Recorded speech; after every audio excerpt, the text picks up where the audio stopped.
Gusto mo bang mag-invest sa stock market tulad ng mga blue chip company like Jollibee, Ayala, Globe, PLDT, Meralco, San Miguel Corporation, Mega World, Aboitiz Power, BDO at marami pang iba, pero hindi mo alam kung paano magsimula, saan pwede mag-invest at magkano ang panimula na kailangan mo to start your investing journey? Halina't samahan mo ko sa ating video at try nating i-explain ng mas maintindihan ng karamihan nating kababayan, lalo na mga beginners pa lang, ang tungkol sa stock.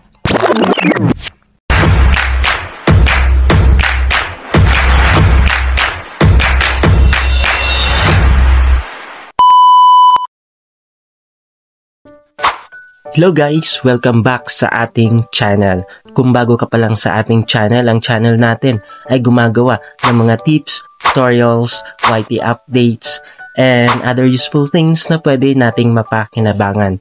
So kung gusto mo yon, libre lang po yan. Feel free to subscribe sa ating channel. Disclaimer lang na this is not a financial advice at hindi tayo financial expert.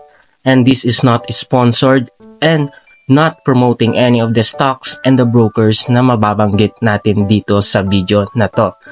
Just sharing an insights kung paano kayo magsimula sa stock market at deserve mo itong malaman para ikaw na mismo yung mag-take actions sa sarili mong hard-earned money if nagka-interest ka sa mundo ng stock market. Bali, umpisahan natin kung wala ka pang idea, ano nga ba si stock market? Pag sinabi nating stock market, ito ay binubuo ng dalawang salita, stocks tsaka market. Pag sinabi nating stocks, ito ay nagre-representa ng part ownership natin sa isang kumpanya. Pag sinabi naman nating market, dito tayo nagbabuy or bumibili at dito rin tayo nagsisell or nagbibenta ng stocks ng isang kumpanya under Philippine Stocks Exchange. Kadalasan, ang mga kumpanya ay nag-o-offer ng stocks sa public sa pamamagitan ng tinatawag nilang IPO or Initial Public Offering.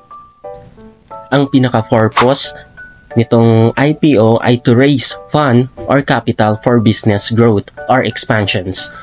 Dito papasok yung developing new products, mag-e-expand ng business operations, mag-a-acquire ng other companies, mag-i-improve ng business infrastructures or technology, at marami pang iba. Sa stock market, pwede ka kumita sa pamamagitan ng capital appreciation at dividends. Pag sinabi natin capital appreciation, ito yung pag-increase ng value ng nabili nating stocks over a certain period of time.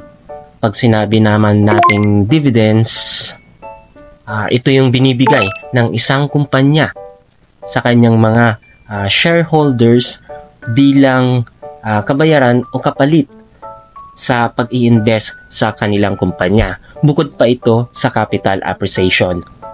Tandaan lang natin ay hindi lahat ng stocks sa market ay nagbibigay ng dividends. Pwede mong i-consider dito yung mga blue chips company and REITs or REITs stocks na nagbibigay ng quarterly dividends or annual dividends. Reminder lang din sa stock market, hindi lang panay gain ang mangyayari.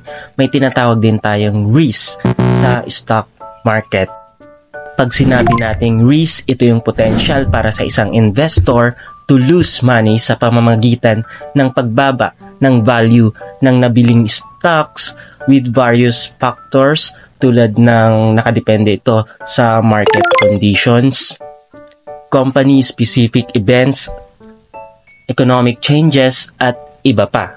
Kaya dito, importante na i-match natin ang investment natin sa ating risk tolerance at sa mismong financial goals natin. So, paano nga ba tayo magsisimula sa stock market? Saan tayo pwedeng mag-invest at magkano ang kailangan natin to start our investing journey? So, here are the steps para makapagsimula ka sa stock market. Unang-una, syempre, set your goal. set mo muna kung ano nga ba ang financial goal mo. Para saan nga ba ito? Kung bakit gusto mong mag-invest sa stock market. Pang retirement fund mo ba to? Or pang long-term investment? Or pang short-term investment lang? Dito, alamin mo din yung risk tolerance mo, kung conservative ka lang ba sa stock market, moderate or aggressive investor ka.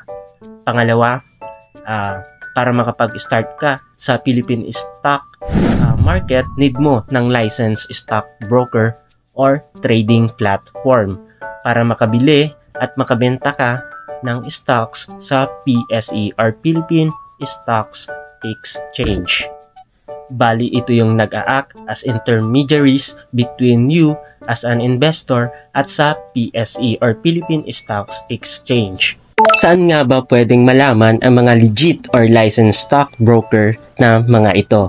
Bali, punta ka lang sa official website ni PSE, pse.com.ph.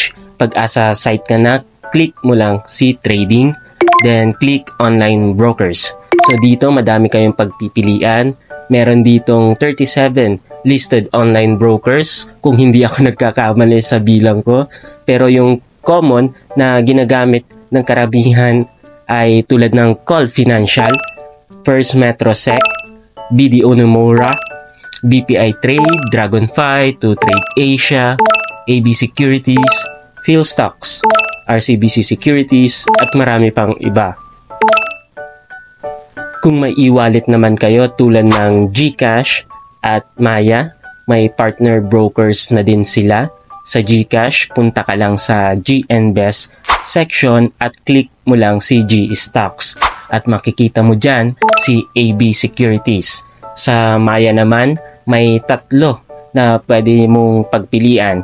Pagka-login mo, punta ka lang or click mo lang si More, scroll down at hanapin mo si Grow Your Money at click Stocks. At dyan makikita mo si PhilStocks, 2Trade Asia, and Dragonfly as their partner.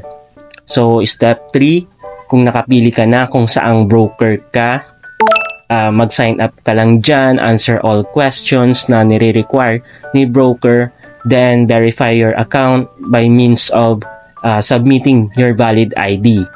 Check nyo na din kung ano yung mga requirements nyo dyan. Then, ang susunod dyan ay funding. Dito na papasok yung kung magkano nga ba yung i-deposit mo sa stocks broker mo. Si Call Financial, ang alam ko, may 1K deposit starter sa account. Pero itong 1K na to, magagamit mo din pambili ng stocks. Pero yung sa stocks ay nakadepende pa rin sa napupusuan mo kung saang kumpanya. Example, gusto mong bumili ng stocks ni Jollibee, unang gagawin mo, alamin mo muna kung magkano ang stock price ni Jollibee at ilan ang board lot or minimum stocks na pwede mong bilhin. In case ni Jollibee, as an example natin, ang price ni Jollibee stocks habang ginagawa natin tong video na to ay nag-close around 274. May minimum ito na 10 stocks, so pagkukumputin natin 274 times 10, so at least dapat may 2,740 ka na deposit para mabili mo si GFC stocks. Example uli natin, si Metrobank, sabihin natin na 80 pesos per share, example, at a minimum of 10 stocks, so at least dapat may 800 plus ang account mo para makabili ka ng 10 shares ni Metrobank. Pag napunduhan mo na yung stock broker mo, dyan ka na makapag-start ng buy and sell sa PSE. Reminder lang din na sa stock market, meron tayong trading time na tinatawag. Regular trading hours natin ay nag-i-start sa pre-opening ng 9 a.m. hanggang 12 noon at mag-i-start ulit ito ng 1:30 hanggang afternoon trading na 3:30. Nag-ooperate din si PSE on business days lang, Monday to Friday lang, and close ito sa weekends and public holidays. So dapat nyong tandaan po yan. Bali hanggang dun lang yung video natin. Kung umabot ka hanggang dito, maraming salamat. Don't forget to like and subscribe. Pahit na din yung notif bell natin para maging updated ka pag may nilabas tayong mga videos. Kung may katanungan, just drop down below sa comment section and see you on my next video. Thank you and peace out.